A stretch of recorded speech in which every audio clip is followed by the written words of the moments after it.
Before the election, she got paid afterward. The world wanted to know why. The Washington Post story detonated at 5:47 a.m. Eastern Time, sending shockwaves through the still dark corridors of power in Washington, D.C. Breaking: President Tripp linked to pre-election payment to adult film star. In the Oval Office hours later, President Ronald Tripp stood at the window, watching early cherry blossoms drift across the South Lawn. His carefully manicured public image, the self-made billionaire from Cedar Rapids who'd promised to drain the swamp, now threatened to collapse under the weight of a single transaction. Behind him, 3 phones rang simultaneously, each call bringing another crisis to manage. The irony wasn't lost on him, how such a small amount of money, barely a rounding error in his real estate empire, could now threaten everything he'd built. Secret payments had always been part of business in New York real estate, but presidential politics played by different rules. As the morning sun cast long shadows across the National Mall, Tripp could already sense the vultures circling. Somewhere in the labyrinth of offshore accounts and shell companies, a paper trail waited to be discovered. His fingers drummed against the window frame, a nervous habit he'd never managed to break. The cherry blossoms continued their peaceful descent, oblivious to the gathering storm. Marcus Reynolds, Tripp's chief of staff, entered the Oval Office with the grace of a man accustomed to handling political explosions. His tablet displayed real-time news coverage, social media trends, and polling data, all painting a picture of growing chaos.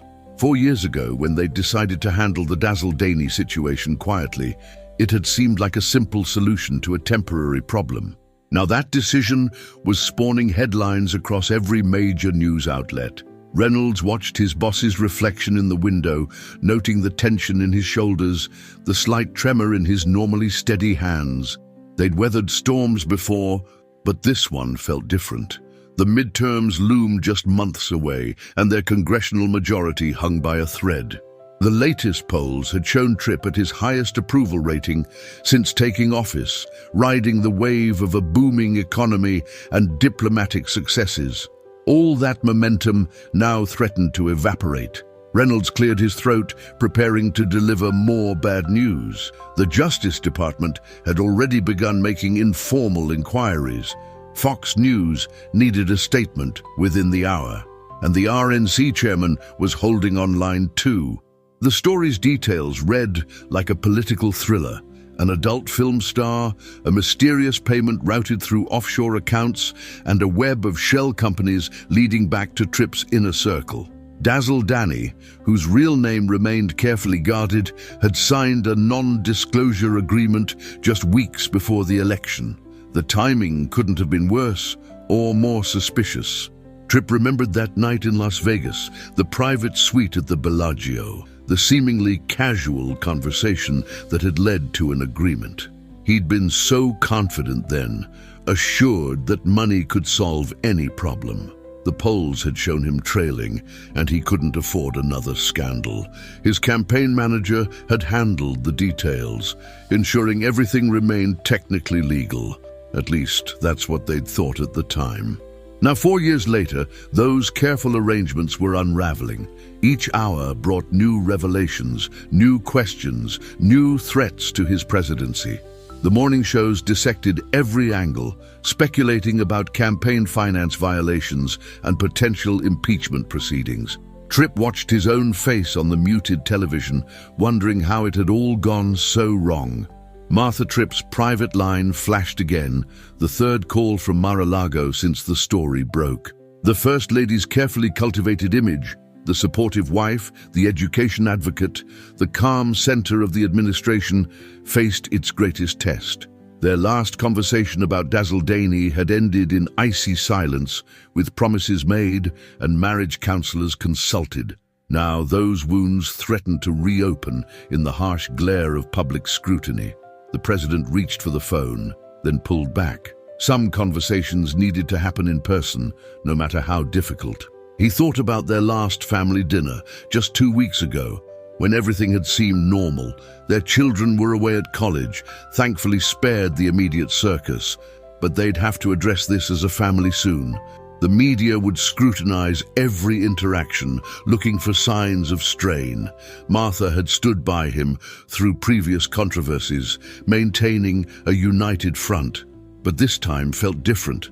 The premeditation, the cover-up, the lies. He instructed his secretary to arrange Air Force One for Martha's immediate return to Washington. In the Roosevelt Room, Tripp's communications team huddled around a conference table, crafting statements and counter-narratives.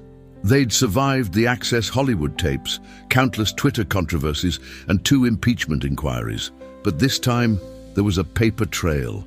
Social media exploded with hashtags and memes, turning years-old rumors into trending topics. Fox News ran defensive coverage, questioning the story's timing and sources, while CNN assembled panels of legal experts to discuss potential campaign finance violations. Outside the White House gates, reporters gathered like vultures, their cameras trained on every entrance and exit. The team debated strategies: deny everything, admit to a legal settlement, attack the media's credibility. Each option carried its own risks, and time was running out. Press Secretary David Chen would need to face the briefing room soon. They needed a coherent narrative, something that could withstand intense scrutiny. But first, they needed to know exactly what evidence the Post had. Across the country, in a luxury apartment overlooking Los Angeles' Sunset Strip, Dazzle Danny watched her own story unfold on multiple screens. Her agent had warned her this day might come, had even suggested they plan for it. But nothing could have prepared her for the reality. News vans clogged the street below, their satellite dishes reaching skyward like mechanical flowers. Her phone buzzed constantly with messages from old friends, tabloid reporters, and book publishers sensing opportunity. The contract she'd signed, promising her silence in exchange for life-changing money, sat in a safety deposit box downtown. She wondered if its legal bindings could withstand the mounting pressure for truth. Her Instagram followers had doubled since morning, and Dazzle Danny trended nationwide. A decade in adult films hadn't prepared her for this kind of exposure. She closed the blinds, shutting out the California sun and the circling helicopters. Her lawyer had already called twice, reminding her to say nothing. But as she watched Tripp's face on the news, denying any knowledge of the payment, anger began to replace her fear. The Democratic leadership wasted no time calling for investigations. Congressional staffers rushed between offices, sharing whispered updates and speculation. In the Capitol building, opposition leaders drafted statements demanding accountability, their righteous indignation barely masking their political opportunism. The machinery of government continued its daily functions, but beneath the surface, a current of anticipation charged the air. Everyone sensed that this story would define the Tripp presidency, for better or worse. Veteran lawmakers remembered similar moments: Watergate, Iran-Contra, Clinton, and recognized the familiar patterns of denial, deflection, and eventual revelation. Junior representatives jockeyed for media attention, each hoping to make their mark on this unfolding drama. Committee chairs prepared subpoenas, while legal counsel reviewed precedents for compelling presidential testimony. The midterms were coming, and this scandal could reshape the political landscape. Sarah Chen, the young Washington Post reporter who had first received the anonymous tip, sat at her desk, reviewing her notes. The email had arrived 3 weeks ago, containing just enough verifiable details to warrant investigation. She'd followed the money trail through shell companies and offshore accounts, each discovery leading to another piece of the puzzle. Her editor had insisted on triple-checking every fact before publishing, knowing the stakes involved in accusing a sitting president. Now, watching the story explode across every major news outlet, she felt a mix of pride and apprehension. Breaking news was one thing. Breaking a presidency was another entirely. Her phone buzzed with messages from other journalists, each seeking additional details or confirmation of new leads. The source remained anonymous, their identity known only to Chen and her editor. But the evidence they'd provided was proving increasingly solid. Bank records didn't lie, even when presidents did. Tripp's legal team arrived as afternoon shadows lengthened across the White House lawn. Their briefcases bulged with precedents and strategies, their faces grave with the knowledge that this case could define their careers. The president listened as they outlined potential defenses and vulnerabilities. The payment itself wasn't illegal. Private citizens could settle disputes discreetly. The question was timing and whether campaign funds had been involved. They discussed statutes of limitations, FEC regulations, and the complex interplay between personal and political finances. But beneath the legal jargon lay a simpler truth. American politics was about to change dramatically. The lawyers debated jurisdiction, presidential immunity, and the scope of executive privilege. Tripp watched them argue, his mind drifting to that moment in Las Vegas when a simple signature had seemed like such an easy solution. Now, that signature threatened to become his legacy. As darkness settled over Washington, Tripp stood again at the Oval Office window. Below, tourists snapped photos of the White House, unaware of the drama unfolding within. He thought about his journey from that hardware store in Cedar Rapids to this moment. Every step had been calculated, every image carefully managed. Now, a single decision from years ago threatened everything. His phone buzzed with a text from Martha, "Landing in 30 minutes. We need to talk." The cherry blossoms had stopped falling, but the storm was just beginning. In the quiet of his office, Ronald Tripp faced the hardest truth of his presidency. Sometimes the past demands payment in full, with interest that no amount of money can satisfy. Tomorrow would bring congressional inquiries, media speculation, and endless questions. But tonight, he had to face his wife and explain why he'd lied to her again. The weight of the presidency had never felt heavier. Sarah Holbrook watched the morning shows from her corner office in the West Wing, each network dissecting the scandal with increasing ferocity. As Tripp's campaign manager turned senior advisor, she'd engineered his rise from governor to president, carefully crafting his image as a business-savvy outsider who could drain the Washington swamp. Now that same swamp threatened to swallow them whole. Her phone hadn't stopped ringing since the Post story broke. Donors demanding reassurance, party officials requesting strategy sessions, staffers seeking direction. But it was the encrypted message that had appeared on her private phone that morning that truly concerned her. "Remember Vegas?" The words forced her to confront memories she'd worked hard to suppress. 4 years ago, she'd handled the Dazzle Danny situation personally, ensuring every transaction was untraceable, or so she'd thought. She took a sip of cold coffee, her hand trembling slightly as she set down the cup. Rebecca Monroe, now known worldwide as Dazzle Danny, stood at her apartment window, watching the media circus below grow larger by the hour. The straight-A student from Minnesota who dreamed of Broadway had reinvented herself many times before. Vegas showgirl, adult film star, entrepreneur, each identity had served its purpose, moving her closer to her goals. The payment from Tripp's people had seemed like another stepping stone, a chance to start fresh. She'd invested in tech startups, took acting classes, launched a lifestyle blog. Everything had been going according to plan until Sarah Chen's story hit the press. Now, old acquaintances sold stories to tabloids, claiming intimate knowledge of her past.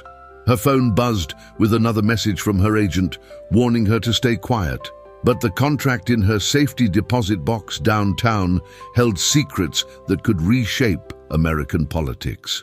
She wondered how much silence was really worth in a world desperate for truth. The thought made her smile, recalling that night in Vegas when Sarah Holbrook had first approached her with an offer. Mike Chen's desk at the Washington Post buzzed with the energy of a breaking story hitting its stride. The veteran reporter had covered 3 administrations, but something about this scandal felt different. Campaign finance violations were common enough, but the web of shell companies and offshore accounts suggested a sophistication beyond typical political misconduct. His sister Sarah might have broken the story, but Mike had spent months tracking similar patterns in Tripp's business dealings. The president's real estate empire had always operated in gray areas, using creative accounting and private settlements to solve problems. Now, those same tactics, applied to campaign finance, had created a legal nightmare. His confidential source, someone high in Tripp's organization, had hinted at deeper secrets yet to emerge. Mike's fingers hovered over his keyboard as another email arrived, this one containing bank records that could blow the case wide open. His editor would want verification, but the implications were staggering. James Morton watched the coverage from his Senate office, memories of Cedar Rapids flooding back with each mention of Tripp's hometown roots. They'd grown up together, their family's stores sharing a downtown block, their futures seemingly intertwined. Morton had chosen public service while Tripp pursued real estate development, their paths diverging until Tripp's gubernatorial campaign brought them back into orbit. Morton's endorsement had helped secure crucial votes, cementing Tripp's image as a hometown success story. Now, as he fielded calls from Democratic leadership eager for insider information, Morton felt the weight of shared secrets threatening to surface. His secretary announced another call from the party chairman, but Morton's attention remained fixed on an old photo on his desk. Two young men in front of their father's stores, arms around each other's shoulders, their ambitions still untainted by the compromises to come. He reached for his private phone, considering whether to warn his old friend about what was coming. The Four Seasons presidential suite had become Martha Tripp's war room. Her closest advisors gathered to manage the unfolding crisis. Her public schedule for the week, school visits, charity galas, policy roundtables, needed complete revision. Every appearance would face intense scrutiny, reporters analyzing her expressions for signs of marital strain. She'd stood by Ronald through previous controversies, maintaining the image of a strong political partnership. Their children, away at college, had been mercifully spared the immediate fallout. But as she reviewed suggested statements and photo opportunities, Martha couldn't shake the feeling that this time was different. The payment's timing, just weeks before the election, suggested premeditation, a calculated decision to buy silence.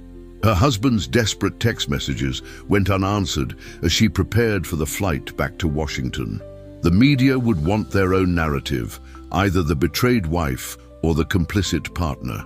Martha had played both roles before, but now she wondered if there might be a third option. Special Agent Diana Torres of the FBI's Public Corruption Unit reviewed the preliminary evidence with professional detachment. Campaign finance violations fell under her jurisdiction, and the Post's story contained enough credible details to warrant investigation.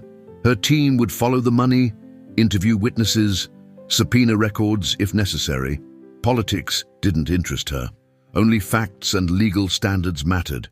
But as she studied the complex web of transactions and shell companies, Torres sensed this case could reach beyond simple financial impropriety. Someone had gone to extraordinary lengths to hide these payments, suggesting they knew the legal risks involved. Her analysts had flagged similar patterns in Tripp's business dealings, a sophisticated network of offshore accounts and shell corporations. The president's financial empire had always operated in the shadows, but now those shadows threatened to reveal their secrets. A knock at her office door interrupted her thoughts. Another agent with more bank records to review. The White House press corps gathered for their delayed briefing, cameras ready, questions prepared. Press Secretary David Chen had managed to dodge them yesterday, citing scheduling conflicts, but he couldn't hide forever. The briefing room's familiar blue backdrop would frame another chapter in presidential history. Veteran reporters remembered similar moments, Watergate, Iran-Contra, Lewinsky, and recognized the patterns of denial, deflection, and eventual revelation. Young journalists live-streamed updates to their followers, adding real-time commentary to the unfolding drama. Chen approached the podium, his usual confidence replaced by a subtle tension. The first question came from the front row, CNN's veteran correspondent cutting straight to the heart of the matter.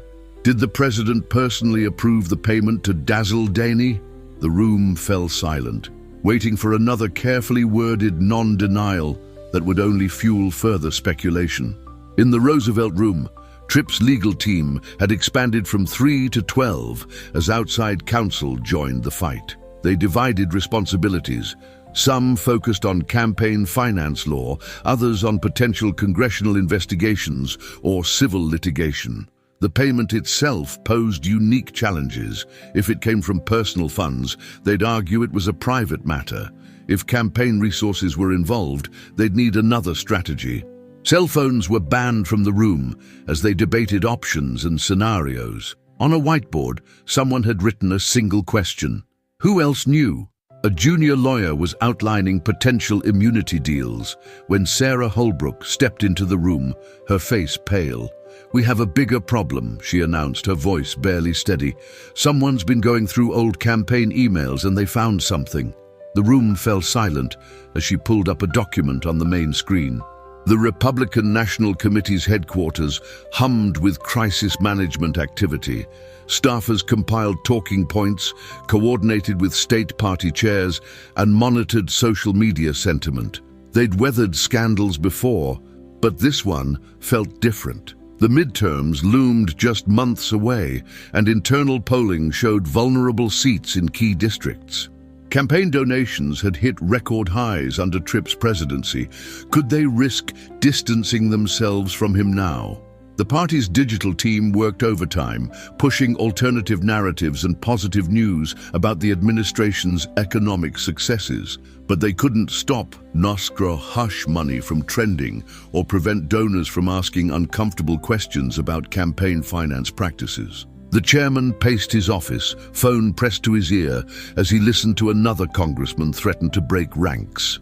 Outside his window, protesters had begun gathering, their signs visible from 3 stories up. Deep in the Justice Department's headquarters, career prosecutors debated jurisdiction and strategy. The statute of limitations on campaign finance violations was 5 years, but potential conspiracy charges could extend the timeline. They'd need to prove the payment was campaign-related rather than personal, that Tripp had knowledge of it, that campaign funds were used. Precedents existed. The John Edwards case, though unsuccessful, provided a roadmap. Assistant Attorney General Rachel Martinez took detailed notes, knowing their decisions would face intense scrutiny. The department's independence would be tested like never before. A knock at the door interrupted their discussion. Someone from the FBI's Financial Crimes Unit with new information about Sarah Holbrook's role in the payment scheme. Martinez gestured them in, unaware that this detail would change everything. The true story of what happened in Vegas was about to emerge, and it was far more complex than anyone had imagined. Air Force One touched down at Andrews Air Force Base under a steel-gray sky, threatening rain. Martha Tripp descended the stairs with practiced grace, her face composed for the waiting cameras. The First Lady had mastered the art of public appearances years ago, but today's performance would test even her considerable skills. Behind her carefully selected Chanel suit and perfectly styled hair, questions churned like the gathering storm clouds. Ronald waited in the Beast, their armored limousine, his usual confidence replaced by an unfamiliar uncertainty. The last time they'd had a conversation about Dazzle Daney, plates had been thrown. Now, as the car pulled away from the tarmac, Martha turned to her husband with eyes that could freeze hell. "Start from the beginning," she said, her voice steady. "And this time, don't leave anything out." Secret Service agents in the front seat studiously ignored the tension building in the back. Sarah Holbrook's office phone rang for the 20th time that hour, but this call was different. The voice on the other end belonged to James Morton, and his message sent chills down her spine. "They're pulling old campaign emails," the senator warned, "including the ones about Vegas." Holbrook's mind raced back to that night at the Bellagio, the private meeting with Dazzle Daney that wasn't supposed to leave a trail. She'd been careful, using private servers and encrypted messages, but something must have slipped through. Morton's next words confirmed her fears. The FBI has a warrant for your personal devices. Outside her window, the Washington Monument stood like an accusing finger pointed at the sky. She opened her desk drawer, removing a small USB drive she'd hoped never to use. Sometimes insurance policies were worth every penny, especially in Washington. Her fingers hovered over her keyboard as she considered her options. Mike Chen's latest story was taking shape on his computer screen, each paragraph adding another layer to the scandal. His source had come through with banking records that showed a pattern of payments, not just to Dazzle Danny, but to others. All routed through the same network of shell companies, all carefully timed to avoid detection. The veteran reporter recognized the sophistication behind the scheme. This wasn't amateur hour campaign finance violation. This was professional money laundering on a scale that suggested deep corruption. His sister Sarah's initial story had cracked the door open. His would blow it off its hinges. But something about the timing bothered him. Why had their source chosen now to come forward? Who stood to benefit from the scandal's carefully orchestrated revelation? As he typed, another email arrived from their anonymous source.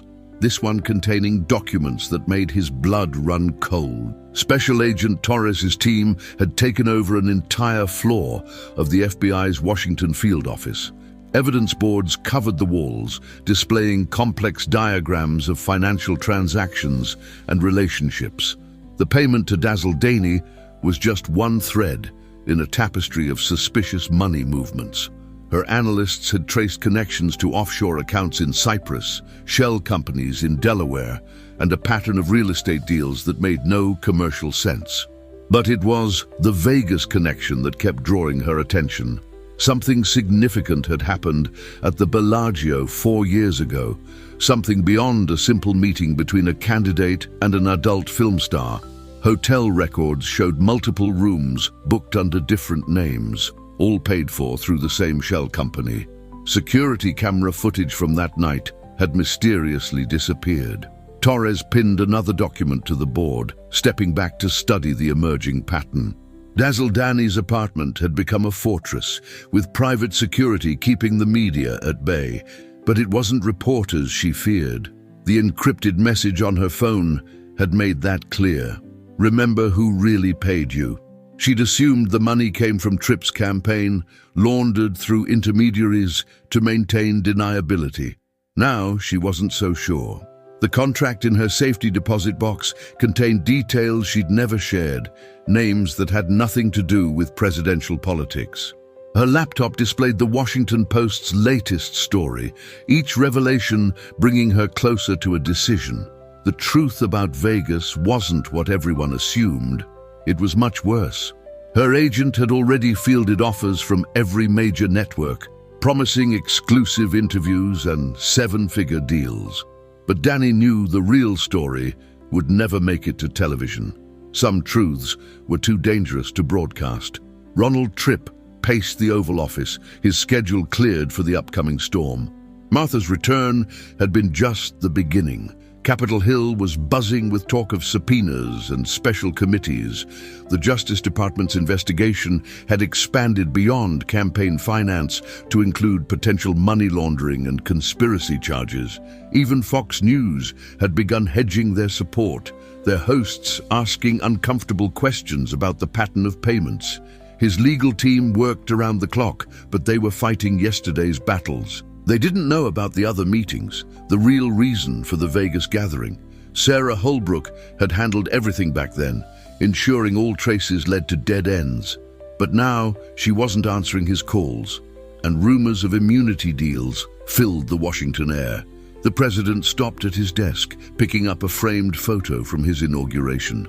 So much hope in that moment, all of it built on quicksand. The Justice Department's task force had expanded to 30 prosecutors, each following different threads of the investigation. Rachel Martinez coordinated their efforts from a secure conference room, its windows covered to prevent prying eyes. Campaign finance violations were just the beginning. Evidence suggested a years-long pattern of financial misconduct, using political donations to hide personal payments and business deals. But the Vegas angle worried her most. Multiple witnesses placed Sarah Holbrook at the Bellagio that night, meeting not just with Dazzle Danny, but with other figures connected to Tripp's business empire. Hotel records showed James Morton had also been there, though he denied any involvement. The senator's recent calls to Holbrook suggested coordination or panic. Either way, it was worth investigating. Martinez added another pin to the evidence board, connecting two more dots in an increasingly complex conspiracy. The Republican National Committee faced a growing rebellion. Congressional candidates demanded distance from the scandal, while major donors threatened to withhold support. Internal polling showed devastating numbers in key swing districts. The chairman had called an emergency meeting, but the live stream failed halfway through, leaving state party officials confused and angry. Social media amplified every new revelation, with Dr. Stripgate and Dr. Vegas secrets trending nationwide. Young voters seemed particularly energized, organizing protests outside Trump properties and RNC offices. The party's digital teams struggled to control the narrative, their carefully crafted messages drowned out by leaked documents and conspiracy theories.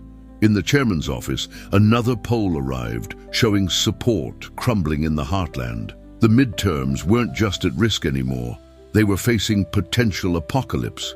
James Morton's Senate office had become a war room, with staffers monitoring news coverage and fielding calls from party leadership. The Democratic chairman wanted him to lead the congressional investigation, citing his personal history with Tripp as an asset. But Morton knew that spotlight would illuminate dark corners better left unexplored. His own role in the Vegas meetings remained secret, protected by careful planning and destroyed records. Or so he'd thought, until Sarah Holbrook's cryptic message arrived. Insurance policies work both ways. The implied threat was clear. If she went down, others would follow. Morton stared at the old photo on his desk, remembering simpler times in Cedar Rapids. The hardware stores, the shared dreams, the promises made before ambition corrupted everything. His secretary interrupted with urgent news. The FBI had just arrived with a warrant. Deep beneath the Treasury Department, financial crime analysts pieced together the money trail. The payment to Dazzle Danny was significant not for its size, but for its sophistication. The same network of shell companies and offshore accounts appeared in other transactions, suggesting a long-standing system for hiding questionable payments. Cross-references with campaign finance records revealed disturbing patterns. Money flowed through seemingly unrelated businesses, always ending up in the same few accounts before disappearing into the ether. One analyst had mapped the entire structure, creating a diagram that resembled a spider's web with Tripp's organization at the center. But it was the Vegas connection that proved most interesting. The Bellagio meeting hadn't been chance. Hotel records showed similar gatherings before other major payments, each carefully orchestrated to appear random. As the team prepared their report for the FBI, a new transaction caught their attention. Someone was moving money again, using the same old patterns. But this time, they were watching. The Washington Post's latest headline hit like a thunderbolt. Multiple payments discovered, Tripp Organization's web of silence. Mike Chen's byline led the story, but it was the supporting evidence that sent shockwaves through the Capitol. Bank records showed not one payment, but a series of them, all following the same sophisticated pattern of concealment. The story detailed 5 separate transactions, each routed through the same network of shell companies, all coinciding with moments of potential scandal during Tripp's campaign. Dazzle Danny's payment wasn't an anomaly. It was part of a system. In the Post's newsroom, Mike and Sarah Chen huddled over more documents from their anonymous source, their laptops displaying spreadsheets that suggested even darker secrets. The siblings had stumbled onto something far bigger than a campaign finance violation. Mike's phone buzzed with a message from their source, ready for the real story. Sarah glanced at the attachment, her eyes widening. "This goes all the way back to Cedar Rapids," she whispered.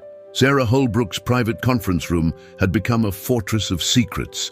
Her personal laptop displayed emails she'd hoped would never surface. each one a potential landmine in the expanding investigation. The Vegas meeting hadn't been a simple negotiation with an adult film star. It was a gathering of power brokers, each with their own stake in Tripp's rise to power. James Morton's presence that night wasn't coincidence, and the missing security footage contained more than just compromising photos. She'd kept insurance against this moment, gathering evidence of everyone's complicity. But now the FBI had her devices, and her encrypted backups might not remain secure for long. A knock at her door made her jump. Her assistant entered with news that made her blood freeze. "Agent Torres is here with another warrant." On her screen, an email from James Morton blinked urgently.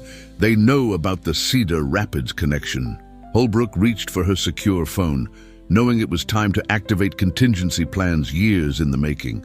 The FBI's evidence room looked like a conspiracy theorist's dream. Photos, documents, and financial records covered the walls, connected by red strings that traced relationships and money flows. Agent Torres stood before the central board, studying the pattern that had emerged. The Vegas meeting was just one node in a complex network of influence and payoffs. Hotel records showed regular gatherings at Tripp properties, always involving the same core group of players. The shell companies used for Dazzle Danny's payment appeared in other transactions, linking back to Tripp's earliest business dealings in Cedar Rapids. A junior agent burst in with fresh evidence. "We found Sarah Holbrook's backup server."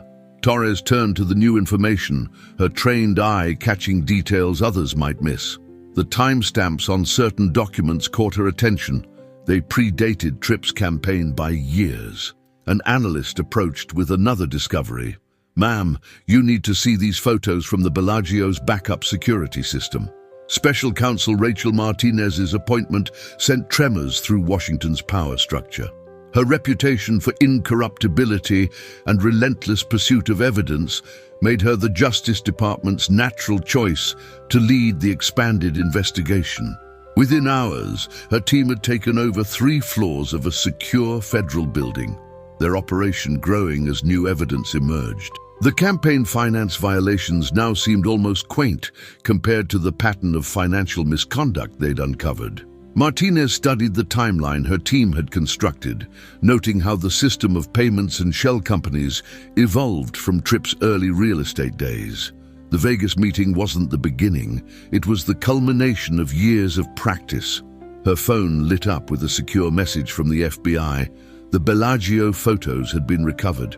But it was the list of attendees that drew her attention. Names that shouldn't have been there. Connections that suggested a deeper conspiracy. She reached for her phone to request additional subpoenas. Dazzle Danny watched the latest news coverage from her secured apartment, each revelation bringing her closer to a decision. The contract in her safety deposit box wasn't just about silence regarding one night with a future president. It contained details about the entire operation.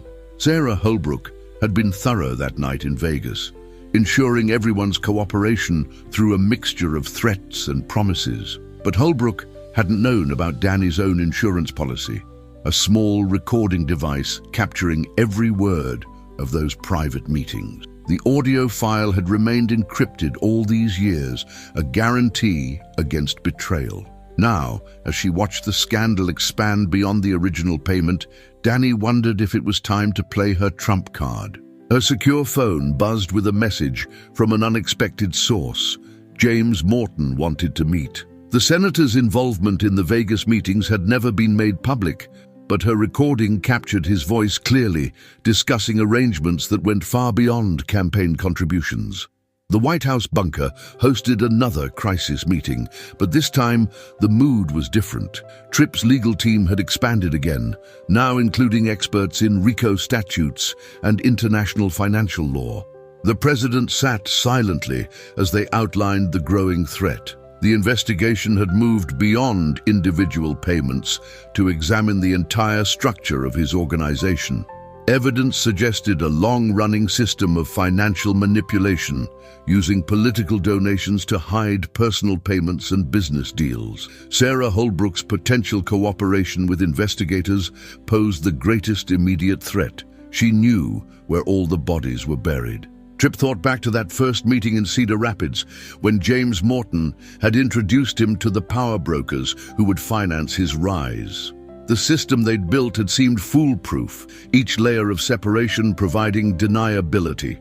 Now those same layers were being peeled back, revealing the rot beneath. His phone buzzed with an urgent message from Morton. Holbrook's talking to Martinez. James Morton's Senate office resembled a command center in the final hours before surrender. Shredders worked overtime as staffers eliminated potentially compromising documents. His role in the Vegas meetings remained secret for now, but Holbrook's cooperation with investigators threatened to expose everything. The system of payments and influence had begun in Cedar Rapids, growing more sophisticated as Tripp's ambitions expanded. Morton had been there from the start, introducing his old friend to the right people, helping establish the network of shell companies that would hide their activities. Now, as he watched years of careful planning unravel, the senator faced an impossible choice. His secure phone displayed messages from multiple co-conspirators, each demanding reassurance or threatening exposure. But it was the call he'd placed to Dazzle Danny that worried him most.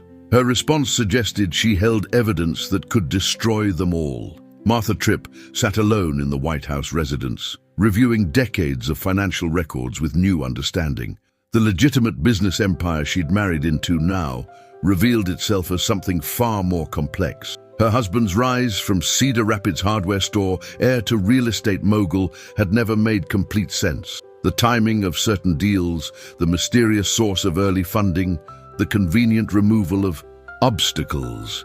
The Vegas meeting with Dazzle Danny wasn't just about silencing a potential scandal. It was part of a larger pattern of manipulation and control. Her private investigator had delivered a comprehensive report that morning, detailing connections she'd never suspected.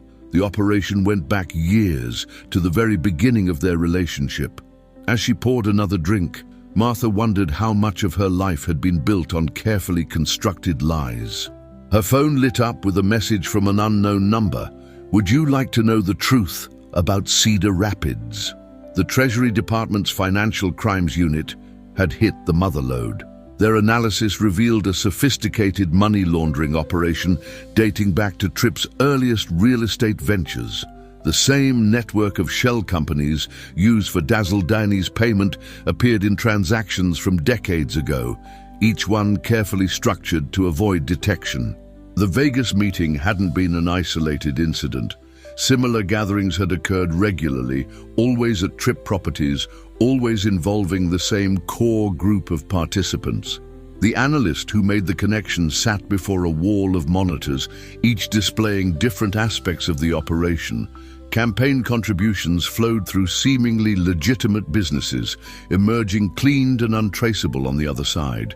But it was the Cedar Rapids connection that proved most revealing.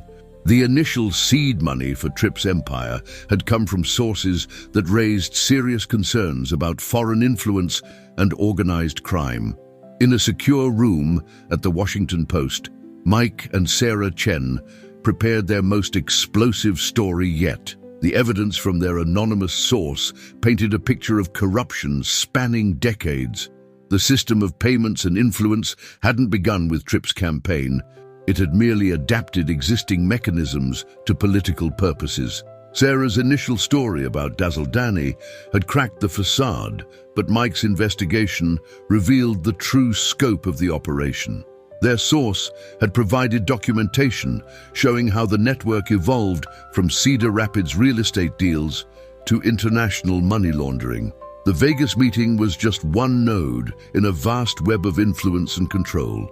As they worked, another encrypted message arrived. Ready to publish the Bellagio photos? The images would shake American politics to its core, but the accompanying audio files would bring down an entire system of power. The siblings shared a look, knowing their next story would change history. Special counsel Rachel Martinez's war room hummed with activity as dawn broke over Washington. 3 weeks into the investigation, the evidence boards had spilled from one floor to 3, each level revealing a new layer of the conspiracy.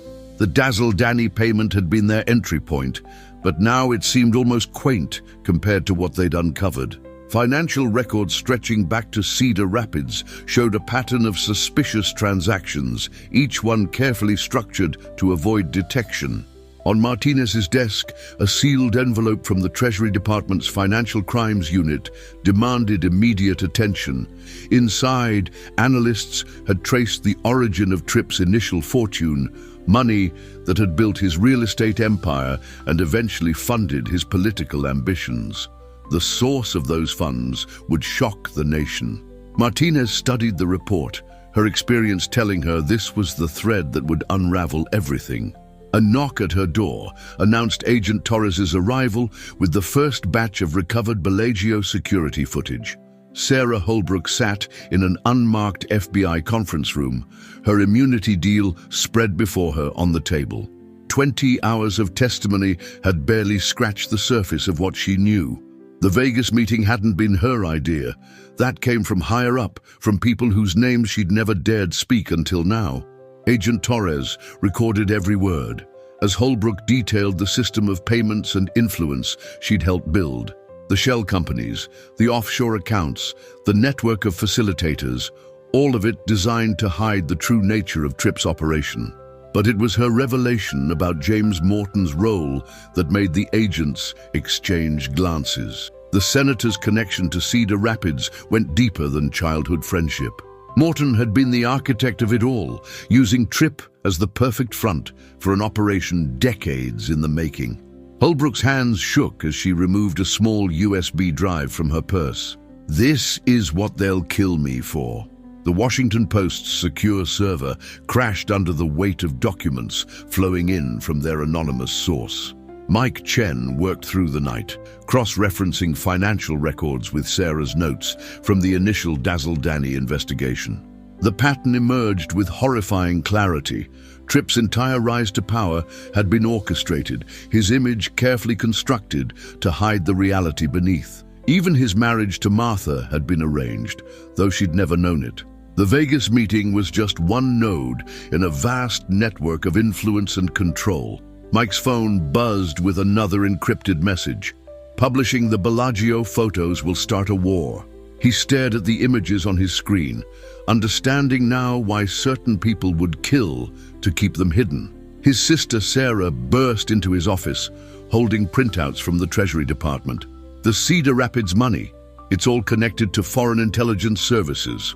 Martha Tripp's private investigator delivered his final report at midnight, using a secure entrance to the White House residence. The former CIA operative had spent weeks unraveling the truth about her husband's empire, following leads that painted an increasingly disturbing picture. The hardware store in Cedar Rapids had been more than a family business. It was a front for something far more sinister. Her marriage, she now realized, had been part of the plan from the start. They'd chosen her for her image, her family connections, her ability to humanize a man who'd been groomed for power.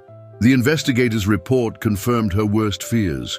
Ronald Tripp wasn't just compromised, he was a creation, built and controlled by forces that had planned decades ahead. She poured another bourbon, her hands steady as she dialed a number she'd never thought she'd use. When Dazzle Danny answered, Martha spoke first. "I want to know everything." Agent Torres's team had finally cracked Sarah Holbrook's encrypted server, and the contents exceeded their worst expectations. Email threads detailed not just the payment to Dazzle Danny, but an entire system of blackmail and influence that reached into every corner of Washington.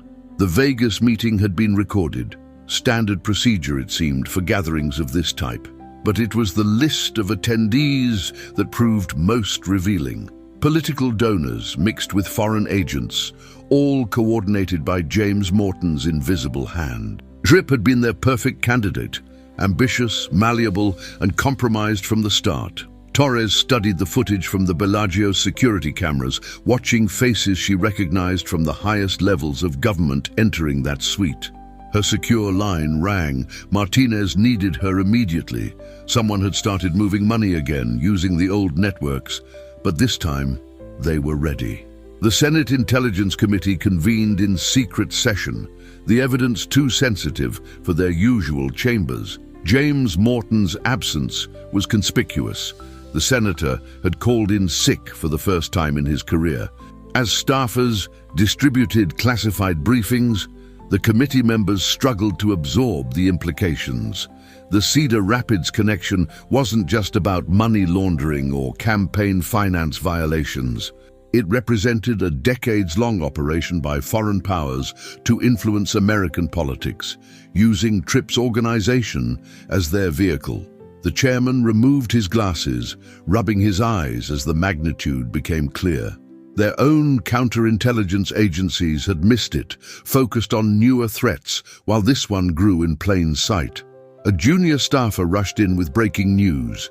James Morton's private jet had just filed a flight plan for Dubai. Dazzle Danny's recording device had captured more than just conversations that night in Vegas. The background noise, when enhanced by FBI audio experts, revealed discussions in multiple languages. Participants moved between groups, making deals and sharing information that went far beyond silencing a potential scandal. Danny had played her role perfectly, giving them exactly what they expected, the distraction they needed while larger plans were set in motion. Now, as she prepared to meet with Martha Tripp, that audio file represented the most dangerous evidence in Washington. Her lawyer had arranged ironclad protection, copies of the recording stored with multiple deadman switches. She checked her appearance one last time before heading to the private residence, knowing this meeting would change everything. The First Lady deserved to know who had really arranged her marriage. The Republican National Committee's internal polling showed total collapse. Congressional candidates abandoned Tripp in waves, each new revelation making his support more toxic. But the party's real crisis ran deeper. Major donors had begun asking questions about their own exposure. The system of shell companies and hidden payments had touched many of their operations, laundering influence along with money. The chairman faced calls from state officials demanding emergency measures. Midterm candidates rewrote their entire platforms overnight, desperate to distance themselves from the growing scandal. But it was the message from their financial compliance team that caused real panic. Routine audits had discovered similar payment patterns in other campaigns.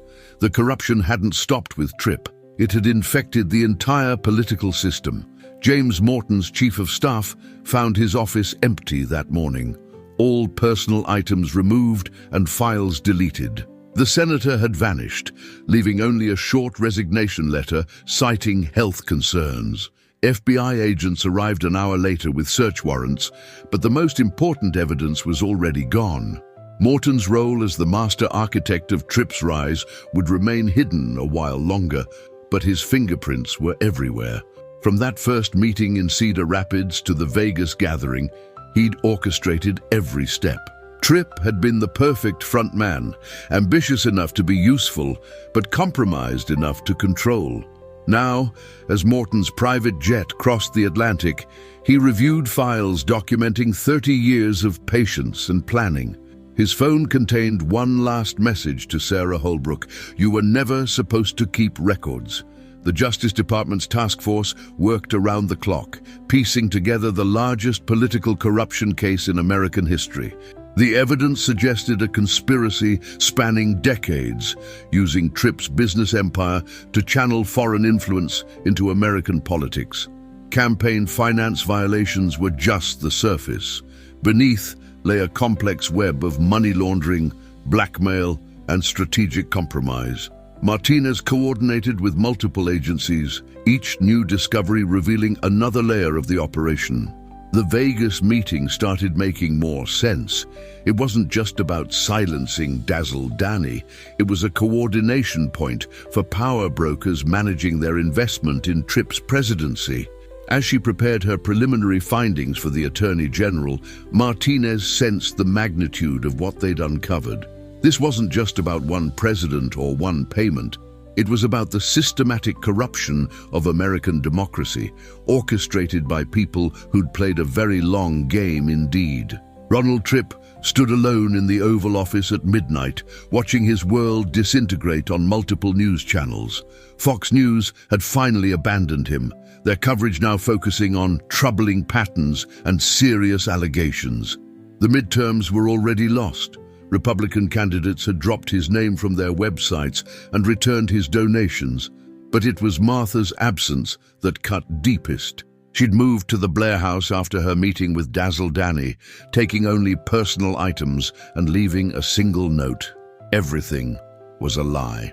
The president gripped the back of his chair, remembering that first meeting in Cedar Rapids when James Morton had introduced him to the men who would shape his destiny. They'd promised him power, success, the presidency itself. He'd never questioned the source of their influence or the price of their support. Now, as federal agents combed through decades of records, Tripp finally understood he'd never been a leader at all, just a carefully managed asset in someone else's game. The Washington Post's newsroom crackled with nervous energy as Mike and Sarah Chen prepared their most explosive story yet. Their source had provided documented proof of foreign intelligence operations dating back to Tripp's earliest business deals. The Cedar Rapids hardware store had served as more than just a humble origin story. It was a laundering point for influence and money that would shape American politics for decades. Sarah studied surveillance photos from the Bellagio, noting faces that shouldn't have been there, foreign operatives, intelligence officers, power brokers from 5 different countries. The Vegas meeting hadn't just been about silencing a scandal, it was a coordination point for forces that had invested years in Tripp's rise to power. Mike's phone buzzed with another encrypted message. Ready to see who really paid for everything? The attached files would implicate half of Washington's power structure. Their editor called an emergency meeting. Publishing would have consequences beyond anything they'd imagined. Special Counsel Martinez's secure facility had become the center of the largest political corruption investigation in American history. Evidence boards covered entire walls, mapping decades of influence operations disguised as legitimate business. The Dazzle Danny payment was just one thread in an elaborate tapestry of compromise and control. Sarah Holbrook's testimony had opened floodgates, revealing how foreign interests had groomed Tripp from his earliest days. Agent Torres burst in with breaking news. Treasury had traced the original Cedar Rapids money to a network of foreign intelligence services. The hardware store's transformation into a real estate empire had been orchestrated from the beginning, each step designed to create the perfect political asset. Martinez studied a photo from the Bellagio meeting, finally understanding why James Morton had fled. The senator hadn't just facilitated the operation, he'd been running it from the start. Martha Tripp sat in the Blair House study, surrounded by her investigators' final reports. 30 years of marriage, all of it orchestrated by forces she'd never suspected. The photos spread before her told a story of calculated manipulation. Her chance meeting with Ronald, the carefully staged courtship, even their children's Ivy League acceptances, all planned to create the perfect political family. Dazzle Danny's revelations had confirmed everything. The Vegas meeting wasn't about infidelity. It was about power and control at levels that made her stomach churn. Her private phone lit up with a message from Sarah Holbrook. "They've activated contingency plans. Get out now." Martha reached for a secure line installed decades ago, one she'd never thought she'd use. It was time to make her own choices, starting with the truth about the Tripp dynasty. Sarah Holbrook's immunity deal had come with a price: 24-hour FBI protection and a safe house in Virginia. Her testimony implicated dozens of powerful figures, from campaign donors to foreign agents who'd shaped Tripp's rise. The Vegas meeting had been her last major operation, coordinating payments and promises that went far beyond silencing an adult film star. Now, as she reviewed transcripts of her own testimony, Holbrook wondered if she'd revealed too much. James Morton's disappearance suggested others would follow, taking secrets to safe havens beyond American jurisdiction. Her secure tablet displayed real-time news coverage of the expanding investigation. The system they'd built was collapsing, and with it, any illusion of deniability. A notification popped up. Someone had accessed her private server in Cedar Rapids. The oldest files were being deleted, traces erased by ghosts from her past. The FBI's Financial Crimes Unit had mapped the entire network, following money through decades of carefully structured transactions. Tripp's real estate empire emerged as an elaborate front, each deal designed to hide the flow of foreign influence into American politics. Agent Torres coordinated with international law enforcement, tracking James Morton's movements through a series of private airports. The senator had left a trail of deleted files and shredded documents, but he'd missed something crucial. Hidden in the Bellagio security footage, a conversation near the bar revealed the true purpose of their operation. Torres rushed the enhanced audio to Martinez. The Vegas meeting hadn't just been about maintaining control. It was about activating the final phase of a plan 30 years in the making. Dazzle Danny's role had always been more complex than anyone suspected. Her meeting with Martha Tripp had changed everything, revealing truths that would reshape American political history. The recording device from Vegas contained more than just compromising conversations. It documented a conspiracy that reached into the highest levels of global power. From her secured apartment, Danny watched cable news struggle to explain fragments of a story they couldn't fully grasp. Her own part in this drama had been carefully scripted, years before she'd ever met Ronald Tripp. The payment everyone focused on was theater, designed to hide larger transactions and deeper influences. Her secure phone displayed a message from an unknown number. "The Cedar Rapids files are gone. Finish it." She opened her laptop, preparing to release the final piece of evidence. The Republican National Committee headquarters descended into chaos as more congressional candidates jumped ship. Decades of financial records were being subpoenaed, threatening to expose how deeply foreign influence had penetrated American politics. The chairman faced reporters asking impossible questions about money laundering and compromise. Internal polling showed their base fracturing, with even loyal supporters doubting the party's integrity. But it was the encrypted message from James Morton that caused real panic. "The whole system is compromised. Burn everything."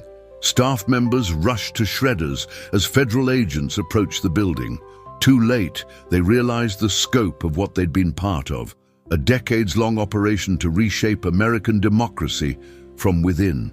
Deep in the Treasury Department's secured servers, analysts traced the original source of Tripp's fortune. The Cedar Rapids hardware store had received mysterious investments in the early years, money flowing through Swiss accounts and offshore shells. Each transaction linked back to foreign intelligence services, playing a long game. The Vegas meeting appeared in their records as a spike in encrypted communications between known operatives. Financial patterns revealed a system designed to purchase influence while maintaining perfect deniability. But someone had made a mistake, leaving traces that led to the truth. America's president had been compromised before he'd ever entered politics. The analyst who made the connection sent an urgent message to Martinez. The entire Tripp empire was built with foreign money. Everything since Cedar Rapids was planned.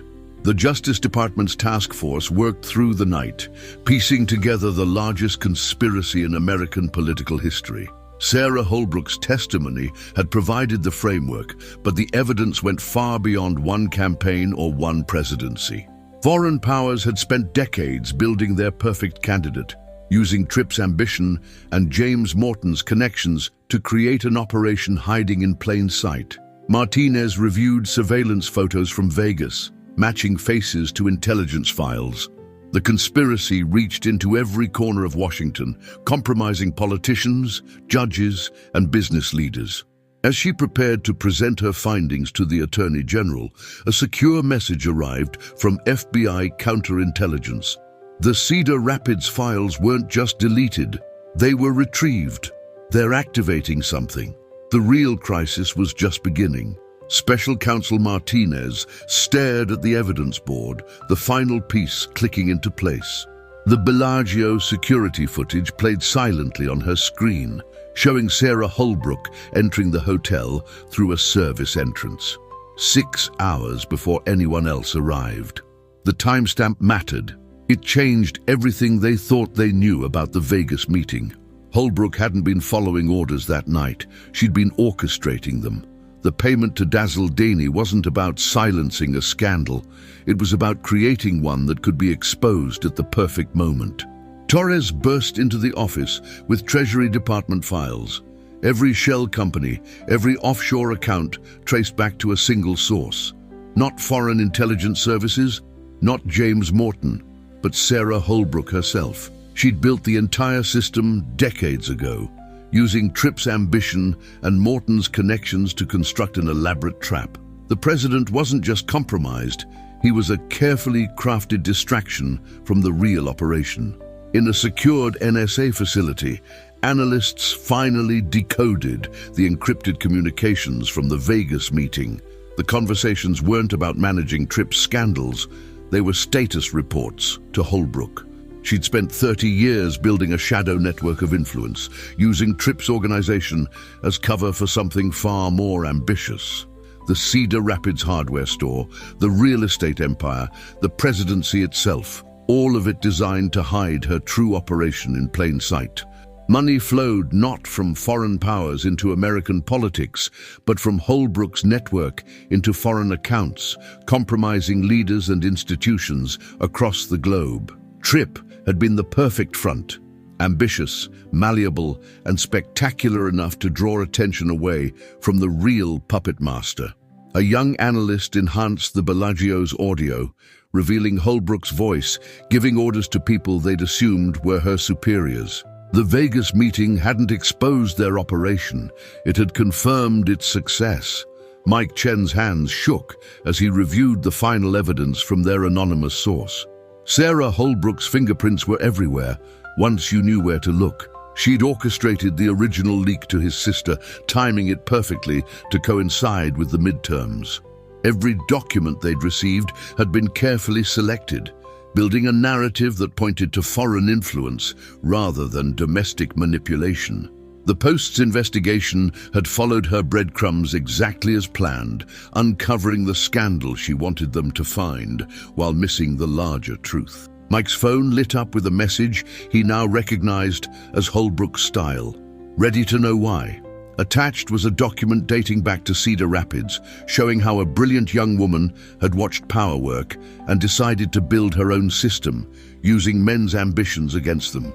The real story wasn't about Tripp's corruption. It was about how one person had reshaped global politics while everyone watched her supposed bosses. Martha Tripp sat across from Dazzle Daney in the Blair House study, the full truth finally emerging. Her marriage hadn't been arranged by foreign intelligence or James Morton. Sarah Holbrook had chosen her, recognizing someone else who understood how power really worked. The Vegas meeting was never about silencing Danny. It was about creating a scandal that could be used to expose Tripp's corruption while hiding Holbrook's true influence. Danny hadn't been paid for her silence about a relationship with Tripp. She'd been paid to help construct the illusion of one. The recording device hadn't captured compromise. It had documented confirmation that their long game had worked. Martha's investigator had discovered only what Holbrook wanted found, leading everyone to believe Tripp's presidency was the culmination of foreign interference rather than domestic manipulation. The two women shared a knowing look, understanding how perfectly Holbrook had played a system designed to underestimate women in power. James Morton's private jet hadn't fled to Dubai. It had landed exactly where Sarah Holbrook wanted it. The senator's disappearance was another piece of theater, designed to reinforce the narrative of foreign influence and compromised officials. In truth, Morton had been Holbrook's unwitting agent for decades, thinking he controlled Tripp, while she controlled them both. His connections and influence had built Tripp's public image, never realizing he was constructing a facade for someone else's empire. From a secured location, Morton watched cable news report his escape, not yet understanding that his flight was just another step in Holbrook's plan. His phone buzzed with a message he thought came from old allies. Prepare for Phase 2. The senator settled into his seat, unaware that his next moves had been choreographed years ago by the woman he'd underestimated since Cedar Rapids. Agent Torres's financial crimes team finally untangled the true structure of power. The shell companies didn't hide foreign influence flowing in, they concealed Holbrook's influence flowing out. Tripp's real estate empire hadn't been built with foreign money. It had generated the wealth she used to compromise foreign interests. The Vegas meeting wasn't about controlling the president. It was about confirming how many power brokers Holbrook had compromised using Tripp's activities as cover. Each deal, each campaign contribution, each scandal had been orchestrated to create a network that served her purposes while appearing to serve others. Torres rushed to Martinez's office with the final analysis. She didn't just corrupt the system, she built a better one inside it, using everyone's assumptions about power to hide who really had it. The White House buzzed with the presence of federal agents, but they weren't there to investigate Tripp.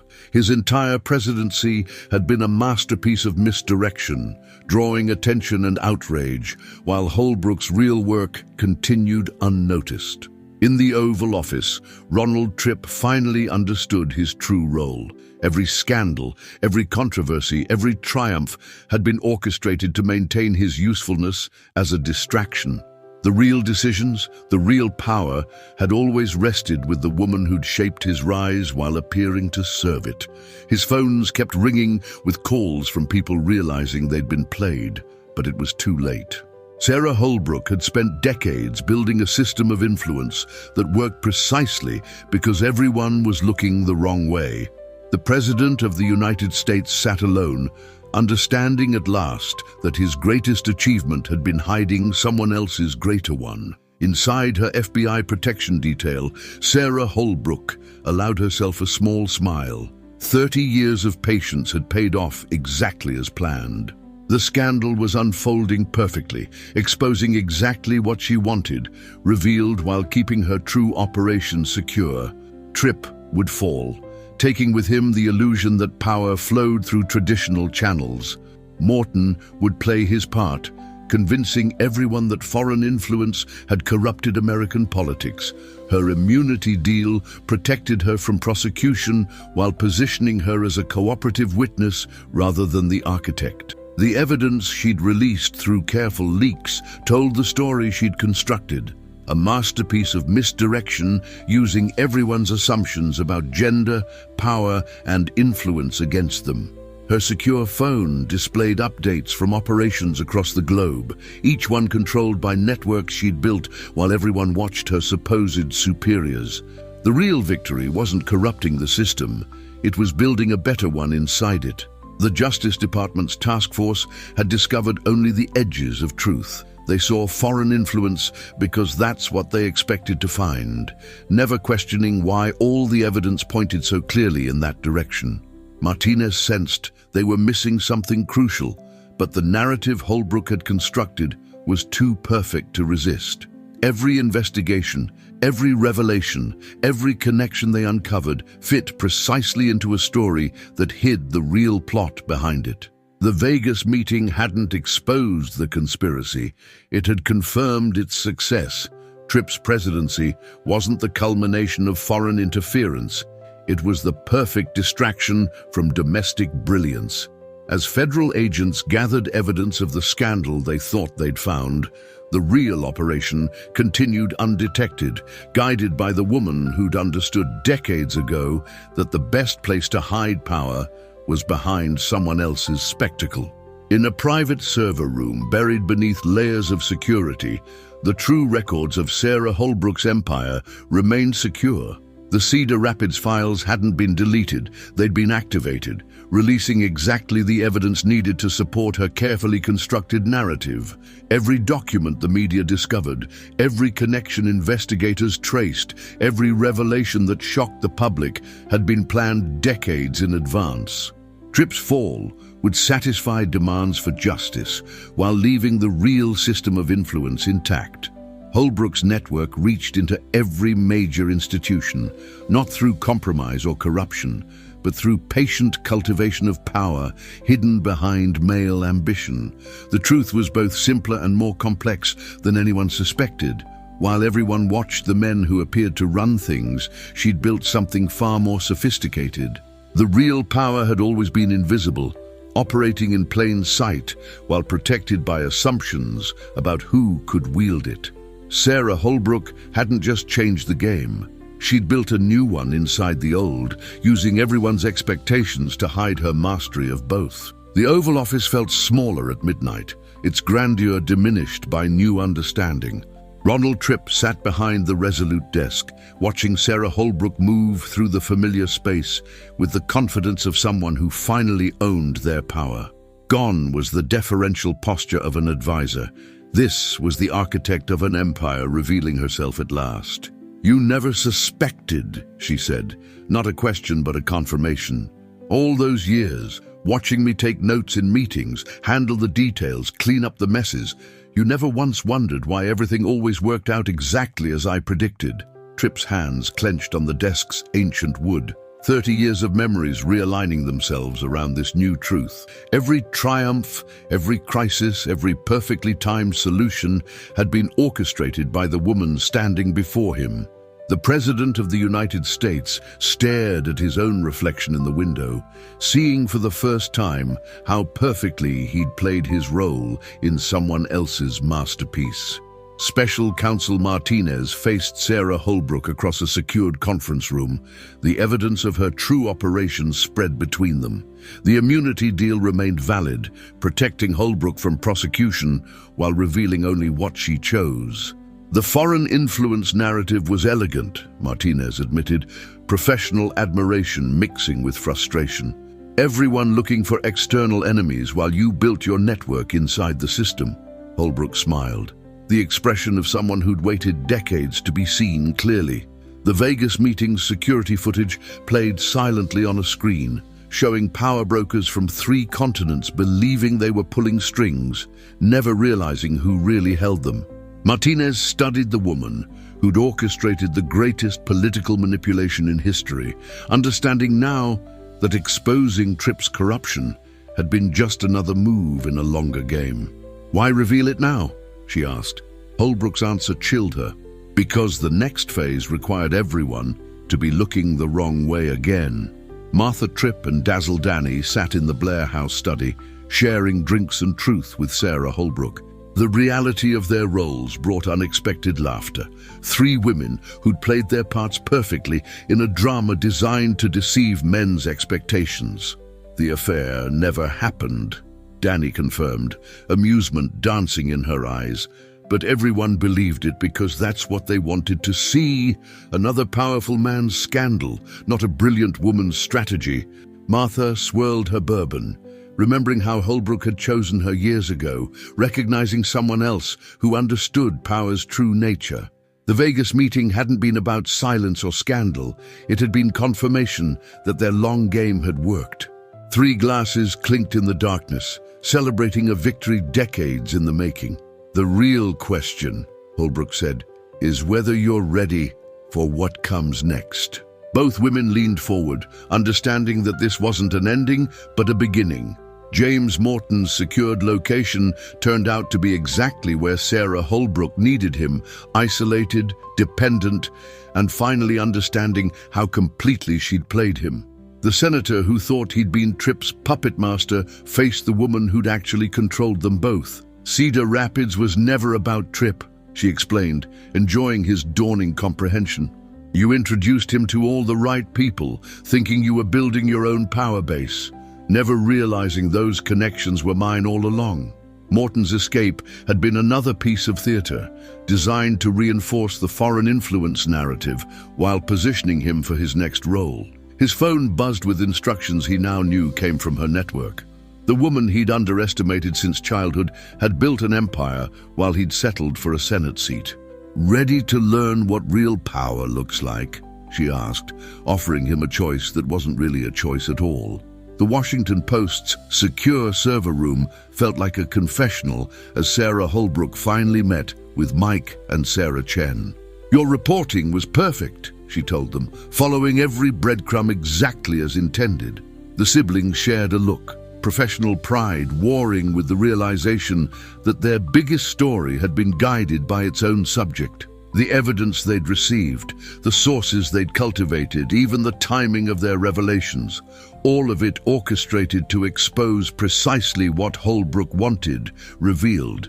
Tripp's corruption was real, she assured them, but it was also cover for something far more interesting. Mike studied the woman who'd built a global network of influence while appearing to serve others' ambitions. "Why tell us now?" he asked. Her smile suggested stories yet to come, because the next phase needs better storytellers. Agent Torres's evidence boards told a new story now, mapping the true structure of Holbrook's operation. The shell companies and offshore accounts hadn't hidden foreign influence flowing in. They'd concealed her influence flowing out. Tripp's real estate empire hadn't been built with external money. It had generated the wealth she used to extend her own network. Each deal, each campaign contribution, each carefully managed scandal had constructed a system of power that served her purposes while appearing to serve others. Torres explained the pattern to Martinez, watching understanding dawn in her superior's eyes. She didn't just corrupt the system, Torres concluded. She built a better one inside it, using everyone's assumptions about power to hide who really held it. Their phones buzzed simultaneously. Holbrook was ready to explain what came next. The FBI's protected witness suite had become Sarah Holbrook's temporary command center, screens displaying updates from operations even Martinez didn't know about. Her immunity protected her from prosecution for past acts while positioning her perfectly for future ones. The evidence she'd released told the story she'd constructed, a masterpiece of misdirection using gender, power, and influence in ways her targets never expected. Tripp would fall, taking with him the illusion that power flowed only through traditional channels. Morton would play his part, convincing everyone that foreign influence had corrupted American politics. And through it all, her real network would continue growing, hidden behind the spectacle she'd created. Her secure phone displayed messages from assets across the globe, each one part of a system built while everyone watched her supposed superiors. The real victory wasn't corrupting the system, it was building a better one inside it.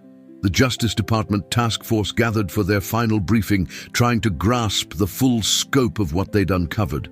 Every investigation, every revelation, every connection they'd traced had fit perfectly into the story Holbrook wanted told.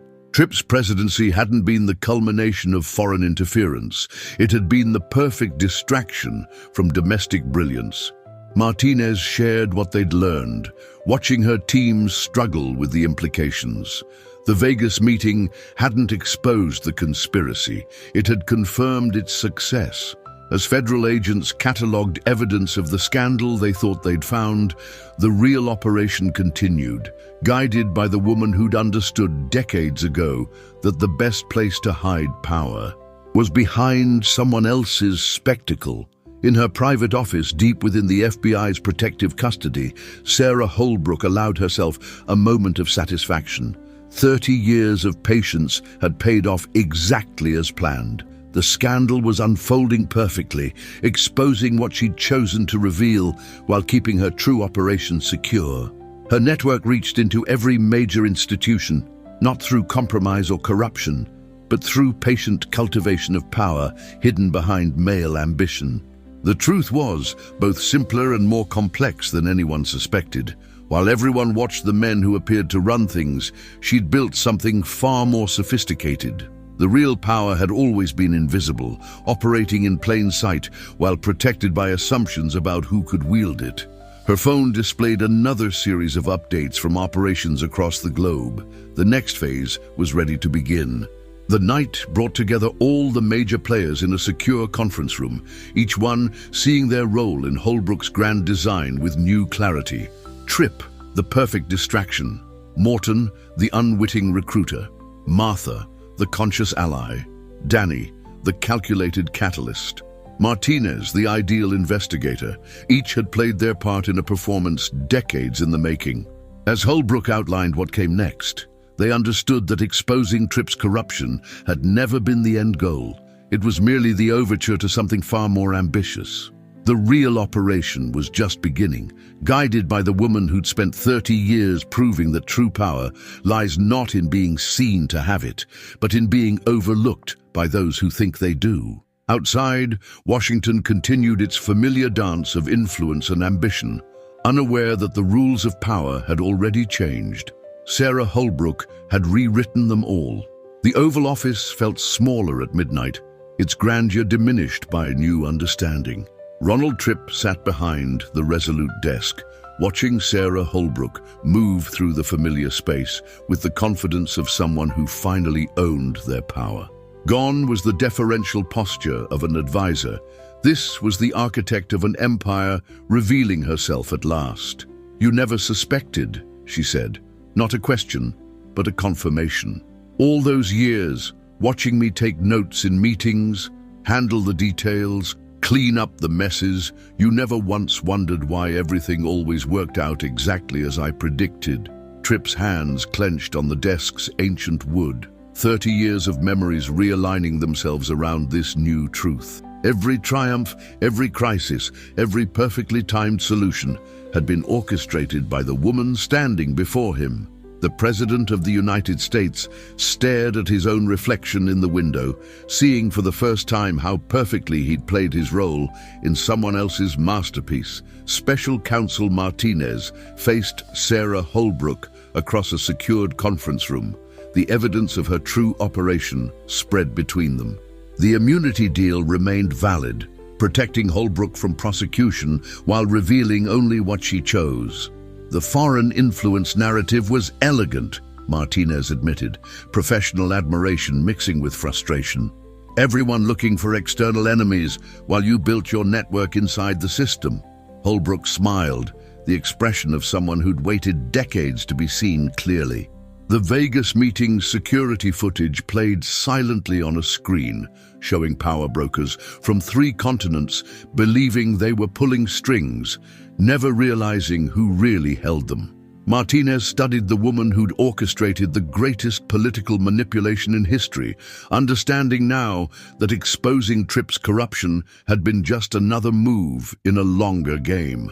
"Why reveal it now?" she asked. Holbrook's answer chilled her, because the next phase required everyone to be looking the wrong way again. Martha Tripp and Dazzle Danny sat in the Blair House study, sharing drinks and truth with Sarah Holbrook. The reality of their roles brought unexpected laughter. 3 women who'd played their parts perfectly in a drama designed to deceive men's expectations. "The affair never happened," Danny confirmed, amusement dancing in her eyes. But everyone believed it, because that's what they wanted to see. Another powerful man's scandal, not a brilliant woman's strategy. Martha swirled her bourbon, remembering how Holbrook had chosen her years ago, recognizing someone else who understood power's true nature. The Vegas meeting hadn't been about silence or scandal. It had been confirmation that their long game had worked. 3 glasses clinked in the darkness, celebrating a victory decades in the making. "The real question," Holbrook said, "is whether you're ready for what comes next." Both women leaned forward, understanding that this wasn't an ending, but a beginning. James Morton's secured location turned out to be exactly where Sarah Holbrook needed him, isolated, dependent, and finally understanding how completely she'd played him. The senator who thought he'd been Tripp's puppet master faced the woman who'd actually controlled them both. "Cedar Rapids was never about Tripp," she explained, enjoying his dawning comprehension. "You introduced him to all the right people, thinking you were building your own power base, never realizing those connections were mine all along." Morton's escape had been another piece of theater, designed to reinforce the foreign influence narrative while positioning him for his next role. His phone buzzed with instructions he now knew came from her network. The woman he'd underestimated since childhood had built an empire while he'd settled for a Senate seat. "Ready to learn what real power looks like?" she asked, offering him a choice that wasn't really a choice at all. The Washington Post's secure server room felt like a confessional as Sarah Holbrook finally met with Mike and Sarah Chen. "Your reporting was perfect," she told them, following every breadcrumb exactly as intended. The siblings shared a look, professional pride warring with the realization that their biggest story had been guided by its own subject. The evidence they'd received, the sources they'd cultivated, even the timing of their revelations, all of it orchestrated to expose precisely what Holbrook wanted revealed. Tripp's corruption was real, she assured them, but it was also cover for something far more interesting. Mike studied the woman who'd built a global network of influence while appearing to serve others' ambitions. "Why tell us now?" he asked. Her smile suggested stories yet to come, because the next phase needs better storytellers. Agent Torres's evidence boards told a new story now, mapping the true structure of Holbrook's operation. The shell companies and offshore accounts hadn't hidden foreign influence flowing in. They'd concealed her influence flowing out. Tripp's real estate empire hadn't been built with external money. It had generated the wealth she used to extend her own network. Each deal, each campaign contribution, each carefully managed scandal had constructed a system of power that served her purposes while appearing to serve others. Torres explained the pattern to Martinez, watching understanding dawn in her superior's eyes. "She didn't just corrupt the system," Torres concluded. "She built a better one inside it, using everyone's assumptions about power to hide who really held it." Their phones buzzed simultaneously. Holbrook was ready to explain what came next. The FBI's protected witness suite had become Sarah Holbrook's temporary command center, screens displaying updates from operations even Martinez didn't know about. Her immunity protected her from prosecution for past acts, while positioning her perfectly for future ones. The evidence she'd released told the story she'd constructed, a masterpiece of misdirection using gender, power, and influence in ways her targets never expected. Tripp would fall, taking with him the illusion that power flowed only through traditional channels. Morton would play his part, convincing everyone that foreign influence had corrupted American politics. And through it all, her real network would continue growing, hidden behind the spectacle she'd created. Her secure phone displayed messages from assets across the globe, each one part of a system built while everyone watched her supposed superiors. The real victory wasn't corrupting the system, it was building a better one inside it. The Justice Department task force gathered for their final briefing, trying to grasp the full scope of what they'd uncovered. Every investigation, every revelation, every connection they'd traced had fit perfectly into the story Holbrook wanted told. Tripp's presidency hadn't been the culmination of foreign interference. It had been the perfect distraction from domestic brilliance. Martinez shared what they'd learned, watching her team struggle with the implications. The Vegas meeting hadn't exposed the conspiracy. It had confirmed its success. As federal agents catalogued evidence of the scandal they thought they'd found, the real operation continued, guided by the woman who'd understood decades ago that the best place to hide power was behind someone else's spectacle. In her private office deep within the FBI's protective custody, Sarah Holbrook allowed herself a moment of satisfaction. 30 years of patience had paid off exactly as planned. The scandal was unfolding perfectly, exposing what she'd chosen to reveal while keeping her true operation secure. Her network reached into every major institution, not through compromise or corruption, but through patient cultivation of power hidden behind male ambition. The truth was both simpler and more complex than anyone suspected. While everyone watched the men who appeared to run things, she'd built something far more sophisticated. The real power had always been invisible, operating in plain sight while protected by assumptions about who could wield it. Her phone displayed another series of updates from operations across the globe. The next phase was ready to begin.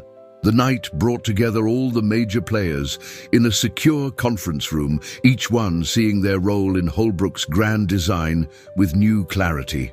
Tripp, the perfect distraction. Morton, the unwitting recruiter. Martha, the conscious ally. Danny, the calculated catalyst, Martinez, the ideal investigator. Each had played their part in a performance decades in the making. As Holbrook outlined what came next, they understood that exposing Tripp's corruption had never been the end goal.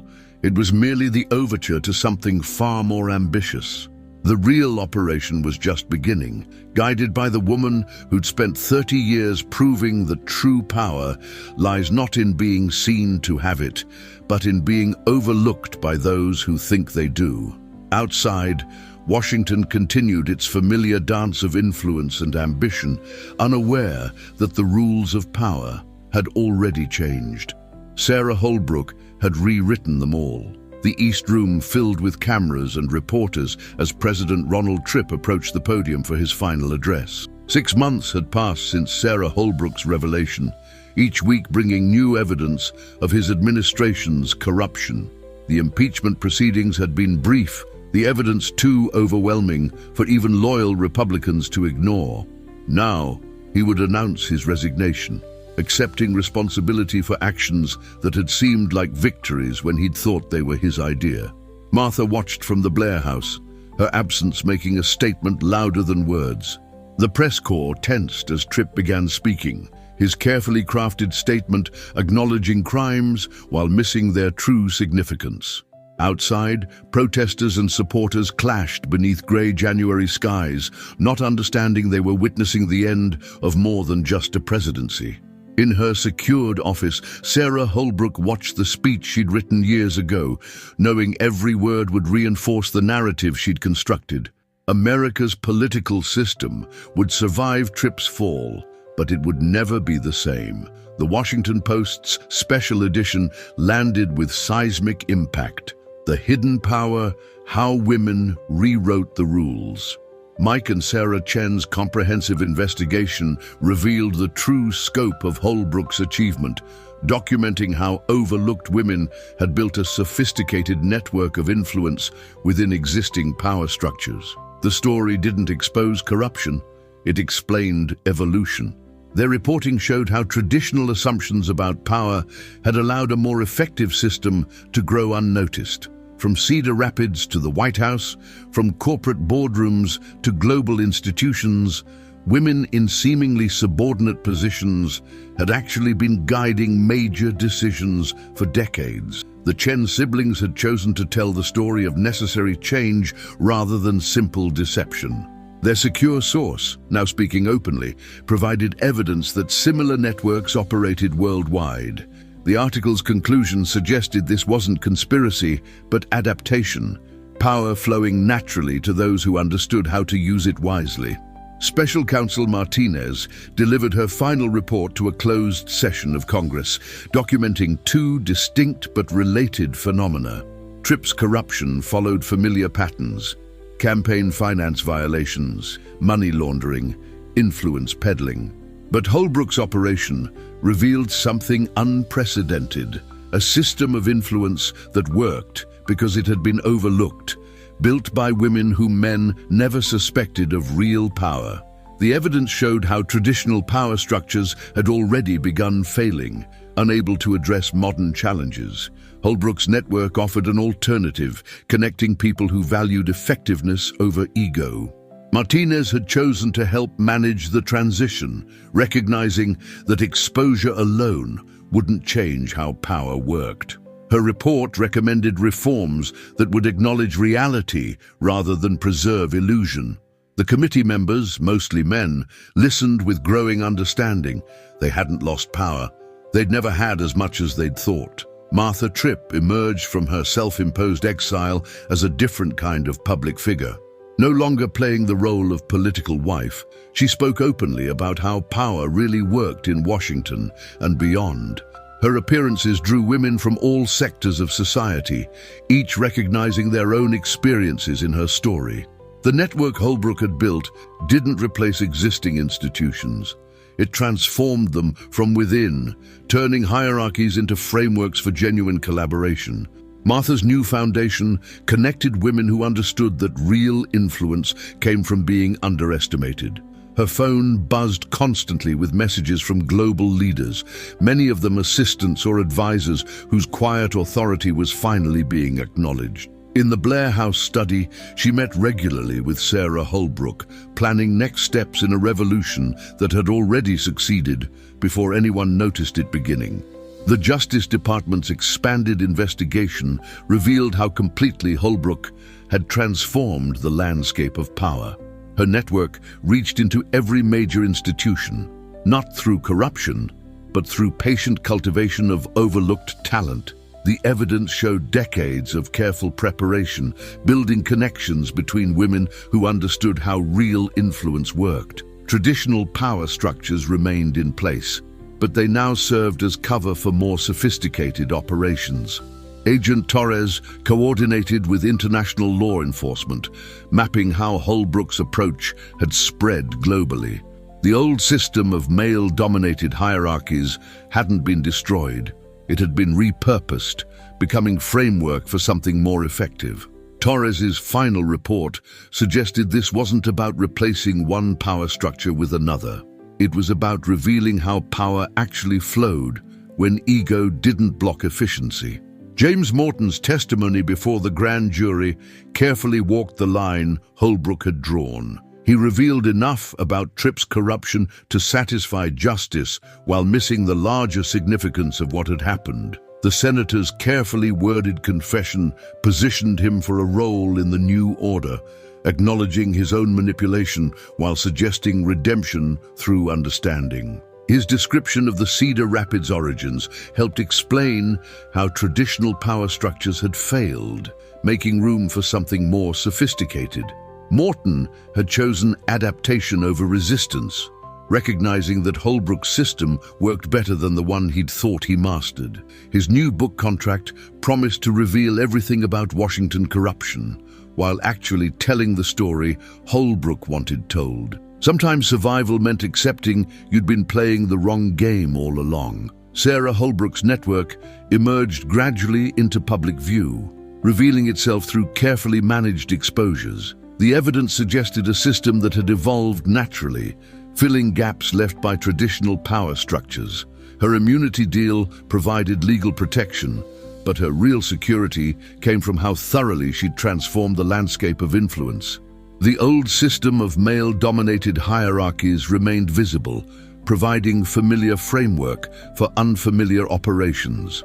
Women in positions of apparent subservience continued guiding major decisions, but now their authority drew strength from being acknowledged rather than overlooked. Holbrook's secure facility coordinated transitions worldwide, as similar networks surfaced in every major institution. Her phone displayed updates from operations she'd spent decades building, each one now operating openly because true power no longer needed to hide. The global financial system absorbed the revelations with surprising stability. Markets recognized that Holbrook's network had already been operating effectively for years. The only change was acknowledgement of how power really flowed. Traditional hierarchies adapted to revealed reality, incorporating rather than resisting the transformation. Treasury Department analysts tracked the transition, noting how institutions function more efficiently when genuine influence no longer needed to hide behind artificial authority. Their final report suggested this wasn't revolution, but evolution. Power naturally flowing to those who understood how to use it responsibly. The old system hadn't been destroyed, it had been upgraded, becoming infrastructure for something more sophisticated. Sometimes the best way to change everything was to reveal what had already changed. The media struggled to categorize what had happened. Traditional narratives about corruption and conspiracy missed the real story. This wasn't about replacing one power structure with another. It was about revealing how power actually worked when ego didn't interfere with effectiveness. The Chen siblings' comprehensive reporting helped explain the transformation, showing how Holbrook's network had evolved naturally to address failures in traditional systems. Their coverage suggested this wasn't about women taking power from men. It was about power flowing naturally to those who understood its real nature. The old hierarchies remained visible, providing familiar framework for unfamiliar operations. Sometimes the most effective revolution was the one that succeeded before anyone recognized it as revolution at all. 1 year after Tripp's resignation, Sarah Holbrook sat in her office reviewing final reports from operations worldwide.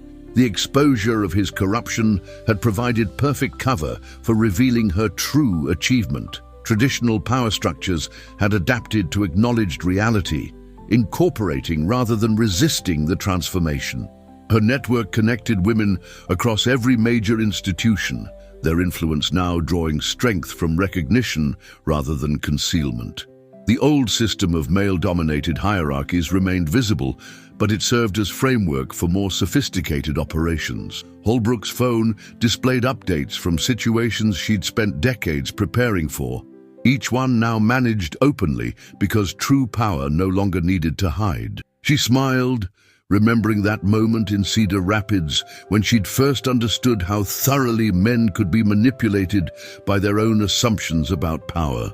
Sometimes the greatest victory wasn't in taking control. It was in revealing you'd had it all along.